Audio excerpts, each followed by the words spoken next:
ഇന്ന് നമുക്ക് soya chunks കൊണ്ടൊരു മസാല ഫ്രൈ ഉണ്ടാക്കാം. സോയ ചങ്ക്സ് കഴിക്കാത്തവരും ഇതെന്തായാലും കഴിക്കും. അപ്പോൾ എല്ലാവരും ഒന്ന് ട്രൈ ചെയ്ത് നോക്കണം. അതിന് ആദ്യം സോയ ചങ്ക്സ് കുറച്ചെടുത്ത് വെള്ളത്തിലിട്ട് വേവിച്ച് അതിൻ്റെ വെള്ളമൊക്കെ ഊറ്റിപ്പിഴിഞ്ഞ് മിക്സിയിലിട്ടൊന്ന് ക്രഷ് ചെയ്ത് വെക്കണം. പിന്നെ ഒരു പാനിലേക്ക് വെളിച്ചെണ്ണ ഒഴിച്ച് നന്നായിട്ട് ചൂടായി വരുമ്പം അതിലേക്ക് ചെറിയ ഉള്ളി, സവാള, ഇഞ്ചി, പച്ചമുളക്, കറിവേപ്പില, പിന്നെ തേങ്ങാക്കൊത്ത്, കുറച്ച് തേങ്ങാക്കൊത്ത്, അത് നല്ല ടേസ്റ്റ് ആയിരിക്കും. ഇതെല്ലാം കൂടെ നന്നായിട്ട് വഴറ്റുക. ഞാനിപ്പോൾ സവാള എടുത്തേക്കുന്നത്, ചെറിയ ഉള്ളി എടുക്കുന്നതാണ് നല്ലത്, അതാണ് ടേസ്റ്റ് കൂടുതൽ.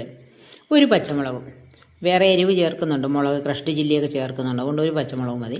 ഇതെല്ലാം കൂടെ നന്നായിട്ട് വഴന്ന് വരുമ്പം അതിലേക്ക് മഞ്ഞൾപ്പൊടിയും ക്രഷ്ഡ് ചില്ലിയും ചേർക്കുക, ഉപ്പും ചേർക്കുക, നേരത്തെ ക്രഷ് ചെയ്ത് വെച്ചേക്കുന്ന സോയ ചങ്ക്സും ഇട്ട് കൊടുക്കുക.